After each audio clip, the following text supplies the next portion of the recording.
云林有国小接到这校友的检举，讲一个姓陈的查甫老师20年前会甲学生乱来性侵。学校表示，讲这个老师今年8月已经退休啊，目前有接到2件检举，也正咧进行一性平调查。天本基金会是呼吁讲，县政府爱扩大调查，也着爱修法，避免这款人走去补习班做老师。在云林一间国小，今年8月中收到毕业的查某校友检举，指讲20当前伫遮读册的时阵，互一个姓陈的查甫老师骗术性侵害，趁中昼休困时间，甲伊带去电脑教室侵犯。因为今年家族有囡仔要来遮读册，发现姓陈的老师搁伫遮假决定要检举，学校证实接到2件检举案，遂启动性平调查。8月份接到毕业校友申请调查，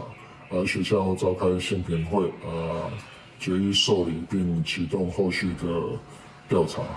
目前还在调查阶段中。另外一个检举案是10月的时阵通报的，受害者讲是伫咧读国小的时阵，互姓陈的老师性骚扰。学校讲，姓陈的老师伫学校服务已经20多冬，做导师含组长，已经伫今年的8月初一退休。云林县教育处强调讲，性平调查小组的委员拢是外聘，目前是照性平案件流程，访谈双方的当事人，会照调查报告的结果再来依法处理。完全依照性平案件处理的流程在走，调查小组外聘这些调查委员还在调查，在最后再撰写这个调查报告的。虽然法有定说有这些行为、有这些调查属实状况要解聘，但是呢，唯一补习班可以确认的是，如果他要求这个应聘的老师去